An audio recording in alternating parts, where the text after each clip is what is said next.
Hola amigos y amigos, yo soy Julio Valderas y esto es Desde la Oscuridad, un programa con una perspectiva macabra y sombría sobre el mundo y sus personajes. Espero que lo disfruten.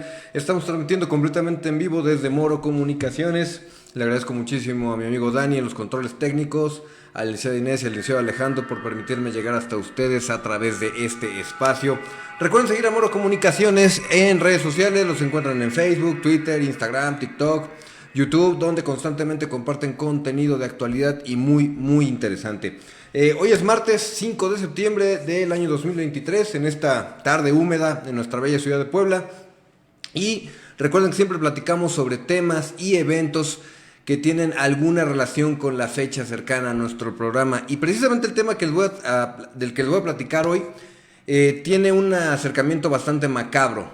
Es un personaje sumamente cruel y sombrío, del que realmente se sabe muy poco. Estoy hablando de un asesino en serie de la Inglaterra del siglo XIX. Estoy hablando del temible Jack el Destripador.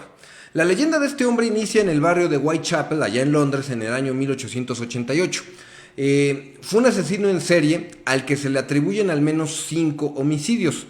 Ustedes dirán, bueno, 5 homicidios no suena tan grande, pero ahorita platicamos un poquito más de esto. Para que un asesino sea considerado un asesino en serie, debe matar por lo menos a 3 personas en 3 diferentes momentos. Obviamente este tipo lo superó. ¿Por qué? Porque es muy posible que no solamente haya matado a estas 5 víctimas, sino que haya matado a muchas más. Era un asesino muy sádico, muy sádico.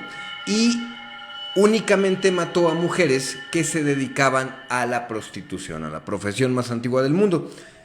¿Cómo se da el caso de Jack el Destripador? Bueno, como les dije, todo esto sucede en el barrio de Whitechapel, un lugar de Londres, de la zona este de Londres, que era muy marginado. Irónicamente, Whitechapel significa capilla blanca, un nombre bastante religioso, pero era un lugar que sufría mucha marginación.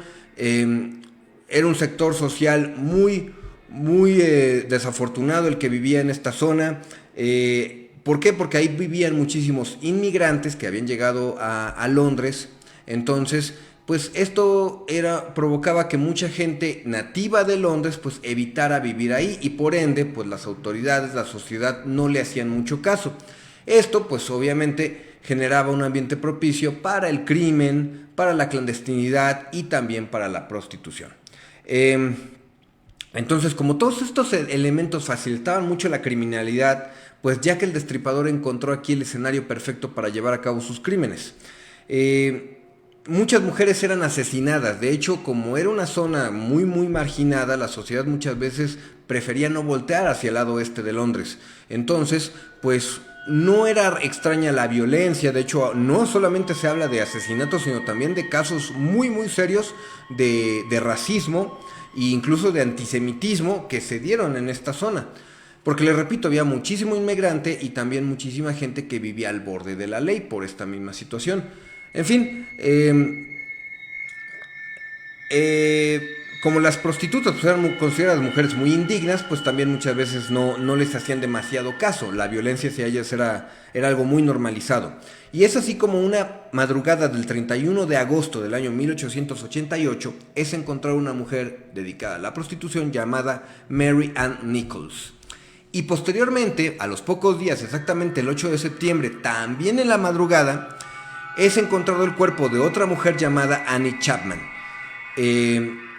Ambas fueron degolladas y cortadas en el abdomen para exponer sus entrañas, exponer sus vísceras, y también les robaron algunos de sus órganos. Lo que marcó a Jack el Destripador fue su crueldad, su violencia, ese sadismo con el que ejecutaba a las prostitutas. Estas fueron sus peores y más temibles características. Él acostumbraba a hacer cortes en las gargantas de sus víctimas, manipular sus rostros para desfigurarlos. También acostumbraba a hacer laceraciones en el área genital, y lo más macabro de todo, que fue lo que más marcó sus crímenes, era precisamente abrir el abdomen de sus víctimas para exponer sus entrañas, y en más de una ocasión se llevó alguno de sus órganos. algunas de las imágenes que hay registradas sobre estos eventos, incluso las que son meramente dibujos hechos por la policía, pueden resultar muy, pero muy impresionantes. Posterior a esto, fueron encontradas otras 2 mujeres, pero estas 2 mujeres son encontradas en la misma fecha. Esto se da en la madrugada del 30 de septiembre. Elizabeth Stride y Catherine Edugis. Ignoro si lo pronuncio bien, pero pues es el inglés tradicional.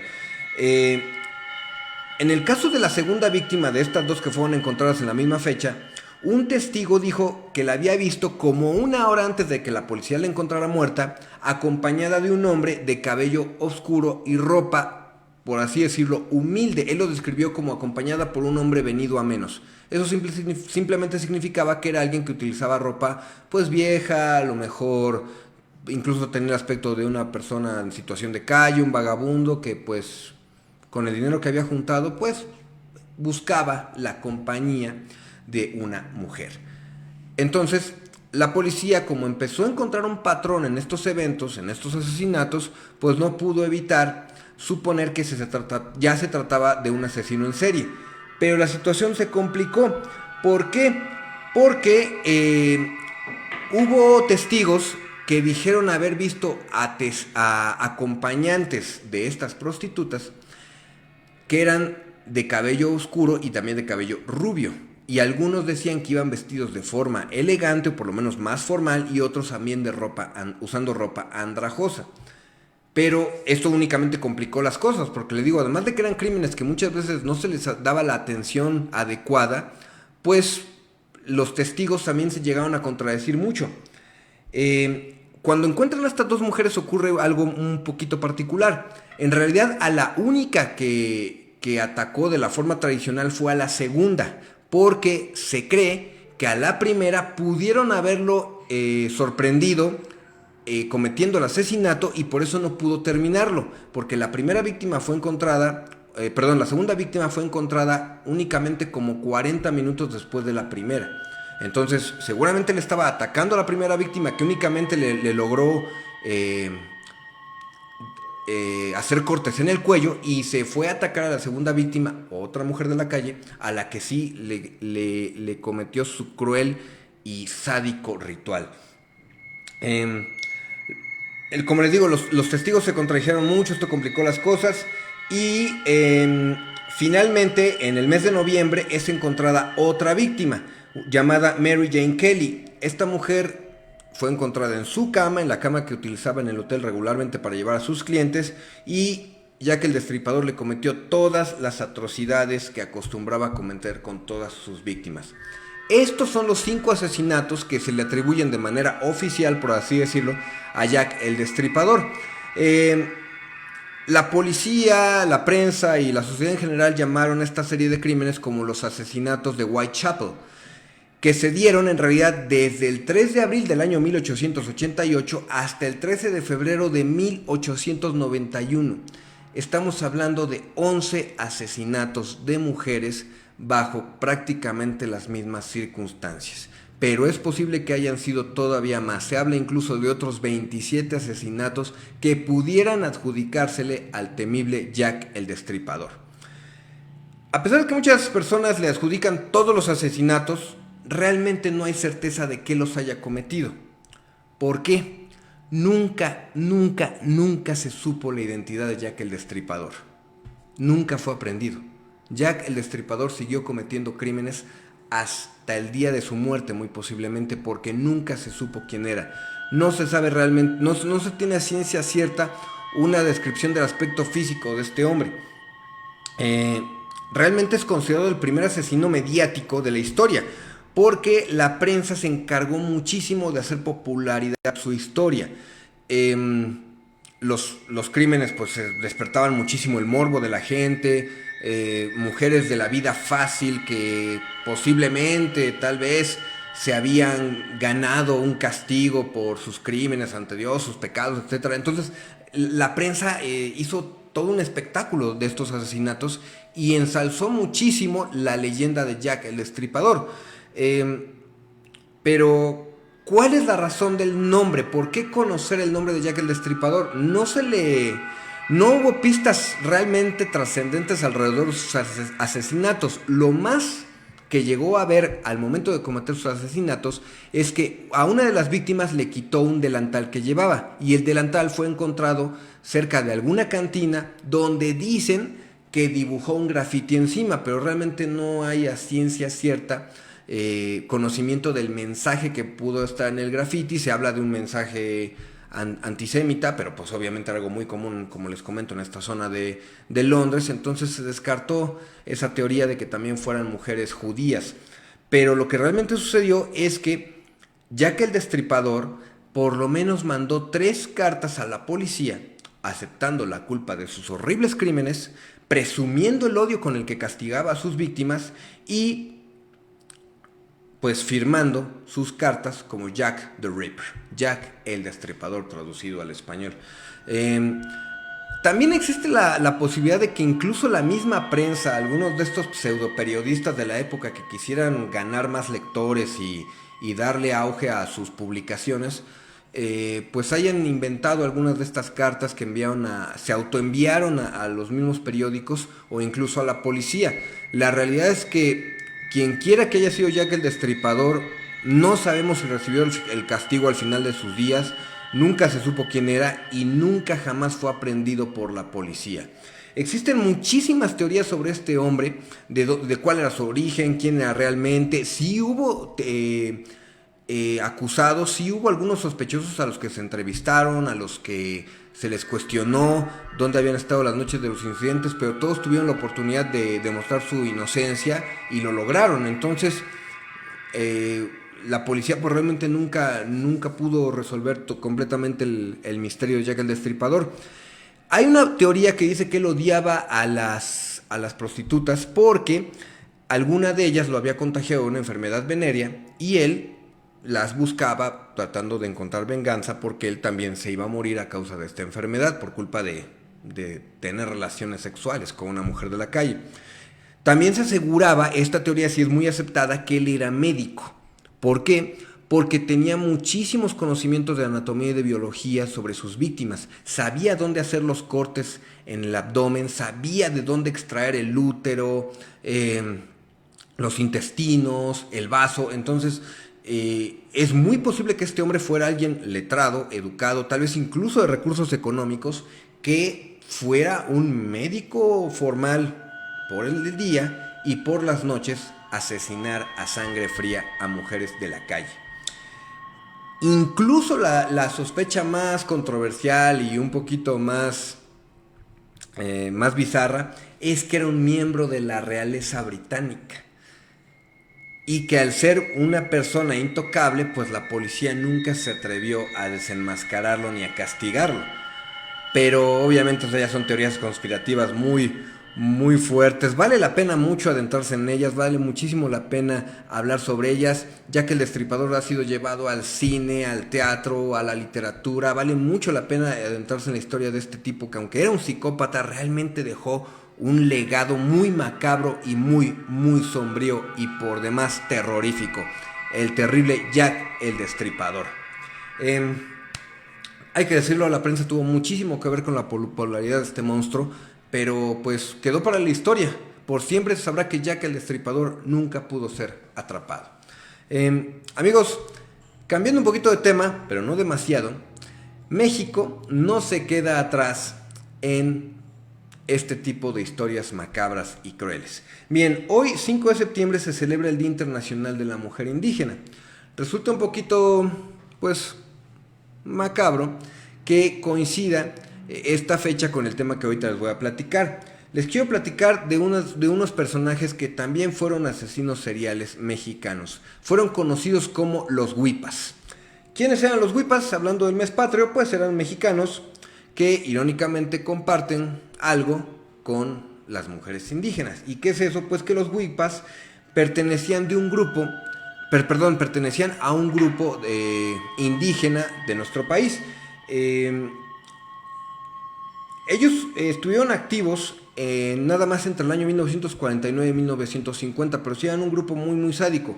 Ellos pertenecían a una tribu llamada Yoreme Mayo, que habita al sur del estado de Sonora. Ellos eran sonorenses, pero todavía conservaban sus usos y costumbres indígenas de esta tribu que, como les comento, se llama Yoreme Mayo.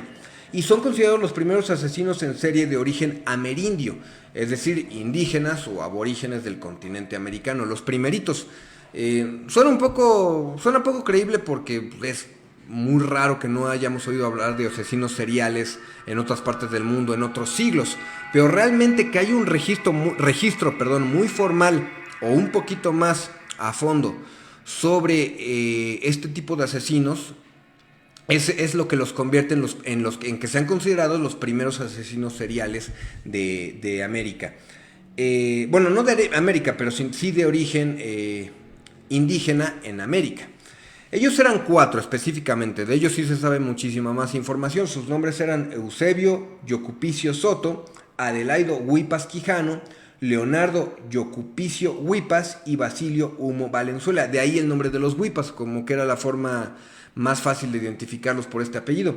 Eran de Guatabampo, Sonora, y todos ellos eran primos. No primos forzosamente de sangre, pero sí tenían relación familiar los 4. En su comunidad, ellos comenzaron a tener la mala fama de ser homosexuales y de cometer actos homosexuales entre ellos mismos. Entonces su propia comunidad los aisló, los apartó del grupo y sufrieron muchísima marginación, sufrieron muchísimos maltratos por parte de su propia comunidad, que los expulsó y los obligó a aislarse en una cabaña al sur de Sonora. Es entonces cuando despiertan ellos un sentimiento de injusticia muy cruel que los llevó a cometer varios asesinatos, porque se vengaron de los hombres y mujeres de los que se burlaron de ellos antes de ser expulsados de su tribu. La choza donde ellos se aislaron, pues ahí cometían sus crímenes. Ellos atrapaban a las personas que se habían burlado de ellos, o los llamaban atendiéndoles alguna trampa, los golpeaban, los macheteaban, los mataban a golpes, y en muchas ocasiones les llegaron a cortar sus genitales, y en el caso de las mujeres llegaron a cortarles los pechos, e incluso se habla de que conservaron algunas de sus partes a manera de trofeos, como colecciones.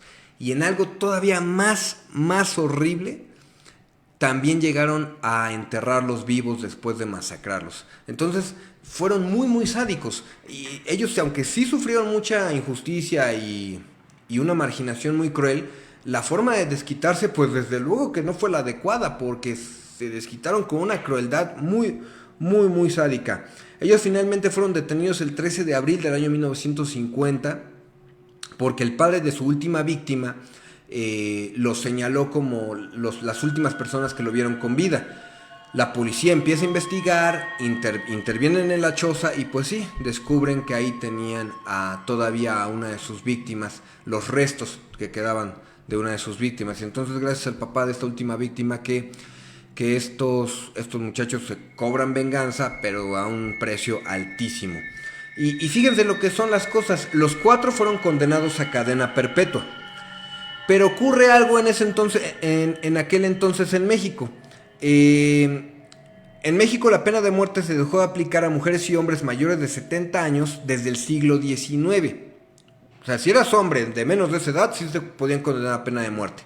Pero a partir de 1929 se fue suprimiendo en varios estados de la República. De hecho, el último estado donde se suprimió fue realmente en el estado de Sonora.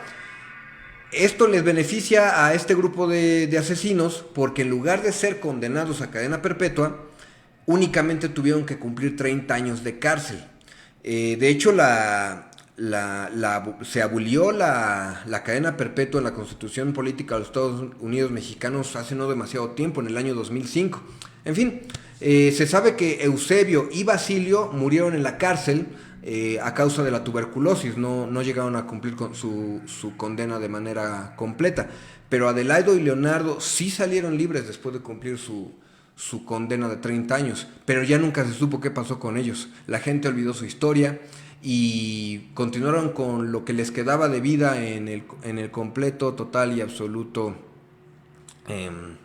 exilio o tal vez en el anonimato. Nadie sabe si se cambiaron el nombre, si murieron poco tiempo después. Ya prácticamente no existió nada de información de ellos, a pesar de que se supo que lograron cumplir su condena y salieron de la cárcel. Y es así como estos 4 muchachos indígenas homosexuales cobraron venganza de las personas que se burlaron de ellos de una forma completamente cruel. Merecido o no, no creo que seamos quienes para juzgarlo, pero la realidad es que todos estos actos de crueldad y que reflejan la inhumanidad que muchas veces tenemos los seres humanos, irónicamente, pues traen consecuencias que pueden ser muy, pero muy graves. Y bueno, amigos, ahora sí, cambiando de tema nuevamente, la recomendación de cine que les traigo esta semana es una película de un auténtico genio del terror, del señor Alfred Hitchcock. Estoy hablando de la película Birds, o mejor dicho, Pájaros, traducida al español tradicional. Esta película del año 1963 está protagonizada por Tippi Hedren y por Rod Taylor.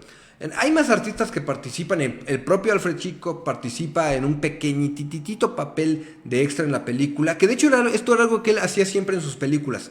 Salía a cuadro por unos segundos en todas sus películas. En el caso de The Birds, hay la escena donde él sale. Se ha hecho muchísima sátira sobre esto y se ha hecho muchísimas referencias sobre esta escena, porque en algún momento la protagonista entra a una tienda de mascotas y él sale de la tienda llevando un perrito. Alfred Hitchcock, un hombre bastante gordito, calvito, se notaba, pero la forma en que este hombre dirigía era realmente brutal. El amo del suspenso y del misterio.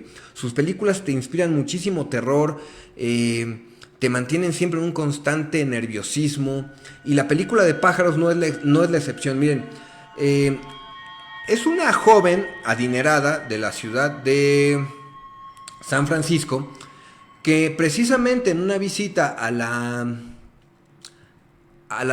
tienda de mascotas conoce a un muchacho.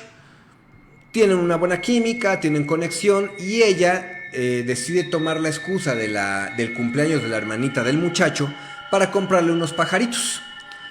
Ella, demostrando muchísimo libertinaje o soltura, vamos a decirle, decide llevárselos a su hotel, pero resulta que el joven ya no está en el hotel. Él se regresó a su pueblito de donde él es originario, ya en Estados Unidos, un pueblo pequeño, y ella, animada por el deseo de conocerlo más a fondo, pues decide llevarle a los pajarillos hasta el pueblito. Pero entonces aquí hay algo un poquito bizarro, porque ella primero se los lleva a su casa, no lo encuentra, luego los lleva a una tienda, no lo encuentra, les dice que hay que atravesar el laguito para llegar a su casa, atraviesa el laguito, se los deja en su casa, luego él la alcanza. Entonces ella anda paseando a los pajaritos, se anda paseando ella por varios lados, y de un momento a otro empiezan a suceder varios ataques de aves, como gaviotas y cuervos.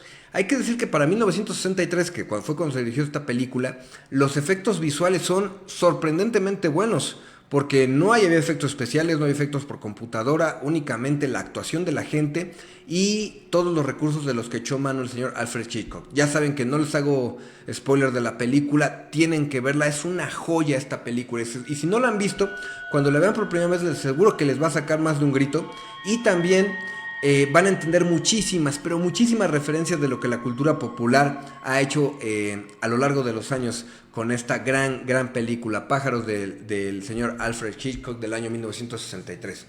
Bueno, amigos, pasamos a la parte de nuestro programa del microrrelato.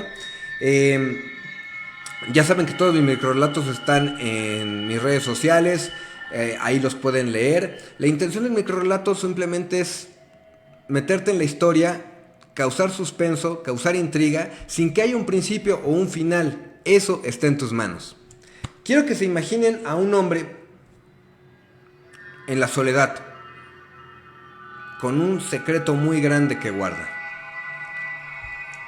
Pasé toda la mañana viendo las noticias y varios resúmenes en internet. Cuando tuve la certeza del clima que habría esa mañana, me preparé. La seguí hasta su auto, la maté y simplemente esperé a que la nieve la cubriera por completo. el final y el principio de esta historia queda en sus manos. Ustedes pueden darle el que sea de su agrado. Yo únicamente les quiero compartir parte de lo que mi imaginación despierta a través de estos breves microrelatos que tengo muchos, espero que cuando los vean en mis redes sociales sean de su agrado. Y bueno, amigos, ya para despedirnos de este programa, la frase que les traigo hoy es del señor Carlos Fuentes, un gran escritor mexicano, que dice: no existe la libertad sino la búsqueda de la libertad, y es esa búsqueda la que nos hace libres. Muchas personas crecemos y juramos que existe una meta a la cual tenemos que llegar que nos otorgará felicidad, que esa meta nos será reflejo del éxito, de la buena vida, de la abundancia, de la fortuna, cuando en realidad es la búsqueda de esa meta la que nos otorga todo eso. Si nosotros supiéramos hacia dónde tenemos que llegar, simplemente llegaríamos, pero para descubrirlo tenemos que pasar por un proceso que puede ser realmente maravilloso. Sí, muchas veces de sufrimiento, de dolor, incluso de arrepentimiento, de angustia, pero que si nos damos el gran lujo de salir de todas esas circunstancias, nuestra vida puede ser asombrosamente feliz. Amigos, yo con esto me despido. Les agradezco muchísimo a todos por seguir nuestra transmisión. Les deseo que pasen una excelente tarde. Recuerden que yo soy su amigo Julio Valderas. Pueden seguirme en redes sociales. Se encuentran en Facebook, Twitter, Instagram, TikTok. Todas las redes sociales me encuentran como Julio Valderas, como J2B Escritor, o como Nuevas Historias, o como Conoce Nuevas Historias. Y en todas ellas comparto parte de mi trabajo y de los proyectos en los que tengo la oportunidad de participar. Recuerden que si quieren platicar de algún tema en específico, tienen alguna idea, algo que les guste, que no les guste de este programa, con muchísimo gusto son bien recibidos. Todos los leemos, todos los analizamos, siempre que sea para el gusto y el agrado de todos ustedes. Los veo el próximo martes por Moro Radio. Cuídense mucho.